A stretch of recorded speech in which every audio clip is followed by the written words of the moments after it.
लोकसभेच्या निवडणुकीचा फक्त शेवटचा मतदानाचा टप्पा शिल्लक आहे, पण या शेवटच्या टप्प्यापूर्वीच एनडीएनं बहुमताचा आकडा गाठलाय, टप्पा गाठलाय असा दावा केंद्रीय गृहमंत्री अमित शहांनी केलाय।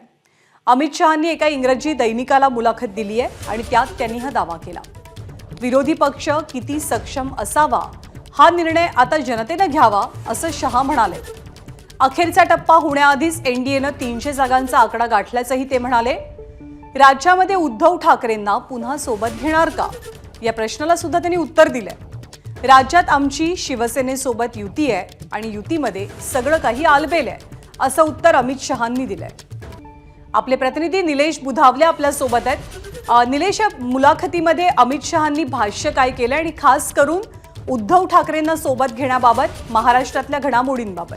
ज्ञानदा लोकसभेचा अजूनही शेवटचा टप्पा म्हणजे 7वा टप्पा 1 जूनला पार पडणार आहे आणि तत्पूर्वीच आमचा जो संख्येचं जो बेरीज आहे ती कुठेतरी पूर्ण झाली अशा पद्धतीचा दावाच एका इंग्रजी दैनिकाला मुलाखती दरम्यान गृहमंत्री अमित शहा यांना दिलेला आहे। आपण महाराष्ट्रात जर पाहिलं तर महाराष्ट्रात देखील ते 45+ आम्ही असणार आहोत अशा पद्धतीचा सातत्यानं दावा करतायत। अशीच परिस्थिती देशामध्ये असेल आणि कुठल्याही प्रकारे मोदी सरकार स्थापन करायला अडचण येणार नाही अशाच पद्धतीचा हा दावा होता। 10 वर्षांचा आम्ही प्लॅन लोकांसमोर घेऊन गेलो आणि त्यामुळेच कुठेतरी लोकांना देखील आम्हाला भरघोस मतं दिलेली आहेत आणि हीच मतं आता आकडेवारीतून आपल्याला पाहायला मिळतील। 272 जागा लोकसभेच्या सरकार स्थापनेसाठी लागतात, तो आकडा आम्ही आता पार केलेला आहे। शेवटचा टप्पा आता बाकी आहे। 1 जूनला शेवटचा टप्पा पार पडेल आणि प्रामुख्यानं लवकरच मोदी पंतप्रधान पदाची शपथ घेतील अशा पद्धतीची ही भाष्य या निमित्तानं आपल्याला पाहायला मिळत आहेत। महाराष्ट्रामध्ये उद्धव ठाकरे यांना सोबत घेणार का या संदर्भात बोलताना कुठेतरी अमित शहा यांना सध्या एकनाथ शिंदे यांच्यासोबत जी आमची शिवसेना आहे त्यांच्यासोबत आमचं चांगलं सुरू आहे अशाच पद्धतीचा दावा करत कुठेतरी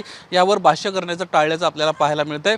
एकंदरीतच आगामी काळामध्ये पुन्हा एकदा मोदींचं सरकार येईल आणि त्यामध्ये पुन्हा एकदा पंतप्रधान नरेंद्र मोदी पंतप्रधान पदाची शपथ घेतील आणि कुठेतरी देशामध्ये पुन्हा एकदा मोदींचं सरकार पाहायला मिळेल अशा पद्धतीचा हा दावा आज आपल्याला पाहायला मिळतोय। शेवटच्या टप्प्याचं मतदान होण्यापूर्वीच बहुमताचा आकडा आम्ही पार केल्याचा ठाम विश्वास या मुलाखतीतनं अमित शहांनी व्यक्त केलाय। धन्यवाद निलेश या माहितीबद्दल।